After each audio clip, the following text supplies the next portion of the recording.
hablar desde de los aspectos técnicos, médicos y clínicos, sobre todo, teniendo en cuenta que estamos apuntándole a la vigilancia epidemiológica de la enfermedad para poder mostrar la magnitud de la misma.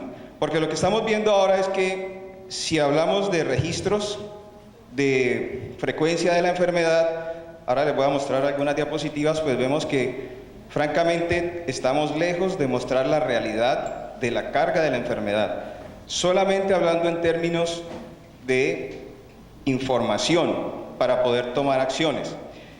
Cuando, como lo dijo el doctor José Félix, la idea es que tenemos que mostrar la enfermedad, visibilizarla desde el punto de vista técnico, y por eso el Instituto Nacional de Salud está acompañando todo este proceso, porque la enfermedad está catalogada como una enfermedad huérfana.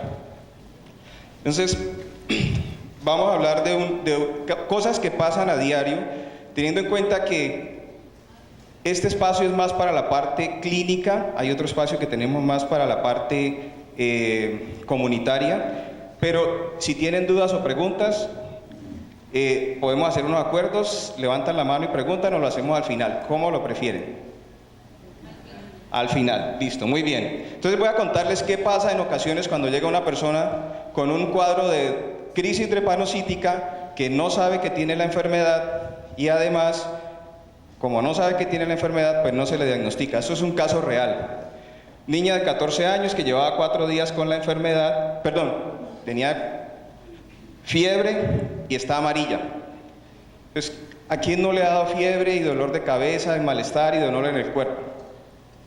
Digamos que son los síntomas que ya vamos a ver más adelante, lo más frecuente. Entonces, cuando llega una persona, niña de 14 años, con fiebre, estos términos que hay aquí son un poco clínicos, teniendo en cuenta que el espacio es más desde lo clínico.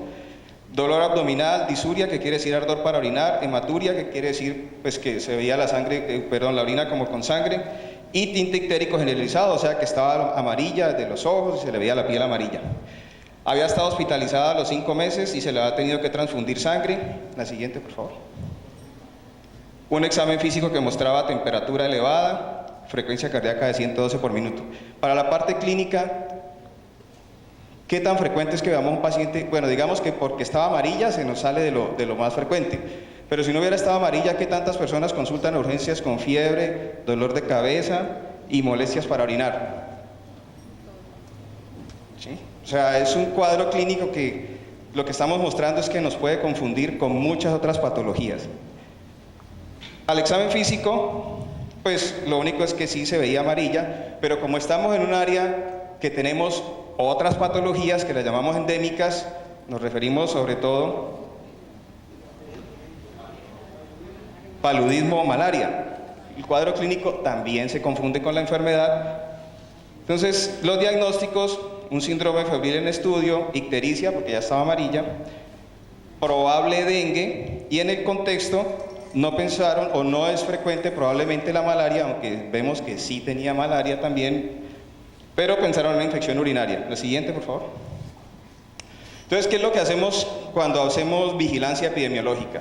Si vemos que este cuadro clínico, que es tan frecuente, se presenta en una población donde hay una enfermedad que hasta ahora estaba siendo prácticamente invisible, lo que queremos es que los profesionales de la salud pensemos en drepanocitosis cuando llega un paciente con fiebre, dolor de cabeza, dolor abdominal y cualquiera de los otros síntomas que son que nos orientan más hacia enfermedades frecuentes, como en nuestro medio la malaria o el dengue. Entonces, lo que necesitamos es, el objetivo de esta vigilancia epidemiológica impulsada desde el Instituto Nacional de Salud es calcular indicadores, magnitud de la enfermedad, para, teniendo la información, poder generar acciones que traigan de una manera técnica y científica demostrada todo lo que tiene que ver con la investigación, lo que tiene que ver con recursos para poder atender adecuadamente a la población. Entonces, digamos que no me gusta leer toda la diapositiva, van a quedar a disposición de ustedes, pero es básicamente vigilar, es hablar de magnitud del evento, llevar registros, mirar qué se necesita en la población, y divulgarlo a la comunidad. Entonces, hemos detectado, y no solo aquí en Buenaventura, en Cartagena, en Puerto Tejada, en Cali, que muchas personas que tienen el riesgo de tener la enfermedad no saben, y por eso cuando consultan pues tampoco exigen el derecho a que se les haga un diagnóstico temprano u oportuno para ellos o para sus hijos. La siguiente, por favor. Esto tiene que ver con los determinantes de la salud. Entonces estamos hablando de que en salud, mucho de lo que pasa en salud no es solamente del sector salud, no depende solamente del sector salud, y menos cuando hablamos de las IPS. Como vemos, hay unos determinantes de la salud, yo creo que están un poquito lejos y la diapositiva de pronto es pequeña, pero esto lo que dice es que hay unos factores políticos, sociales, que influyen en los resultados en salud, pero cuando hablamos de lo que es la prestación de servicios de salud, solo es esta parte. Es decir, que si bien sabemos que hay un problema de servicios de salud, sobre todo por las crisis que se están afrontando ahora en diferentes partes de salud, por la falta de servicios de urgencias y por la falta de atención, pues miren que no es la única causa del estado de salud. Entonces, para eso vamos a hablar de gestión del riesgo en salud, y esto que ven allí es un iceberg, un témpano de hielo, y es un modelo en el que nos dicen, cuando uno está sobre la superficie del agua, lo que ve es la punta del iceberg. Entonces lo que se ve en salud es el efecto. Entonces dicen, no, es que está enfermo, no lo atendieron, no le dieron, no le cubrió, el médico no le hizo, la EPS no la autorizó, y eso es lo que vemos. Entonces, lo que vemos es el efecto de todos esos otros factores, que son unos factores que determinan la salud de los pueblos. Y si nosotros no le prestamos atención a la drepanocitosis, porque si el médico solo lo hace desde el consultorio, pues ¿dónde está la promoción, la prevención y todas las actividades individuales y colectivas que son para la prevención? Siguiente, por favor. Aquí ya lo dividimos para mirar a qué sectores le corresponde. Entonces, por ejemplo, el sector educación, trabajo.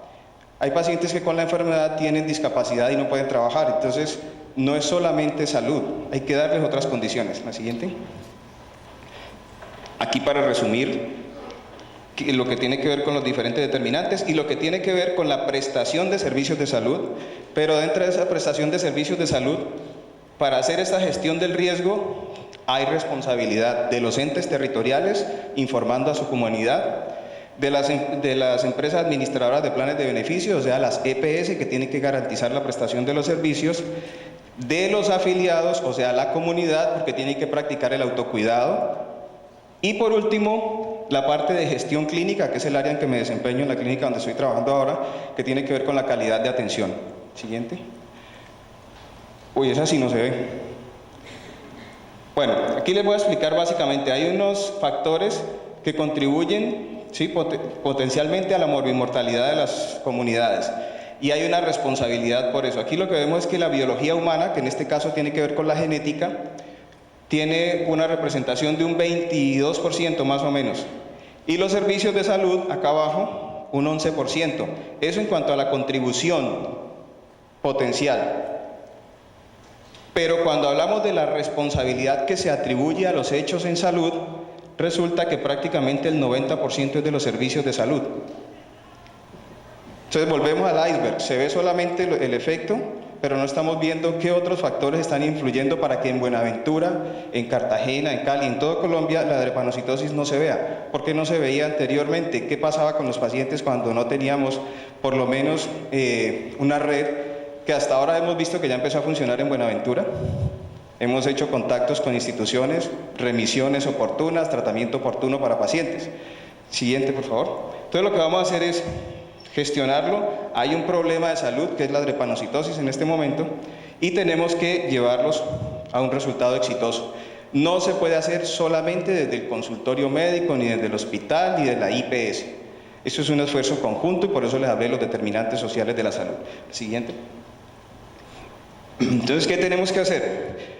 Para gestionar tenemos que caracterizar la población. ¿Qué es caracterizar la población? La siguiente, por favor. Caracterizar la población es dónde están las personas que tienen drepanocitosis, quiénes son, cuántos son, cómo están. ¿Sabemos eso? En ninguna parte del país lo sabemos.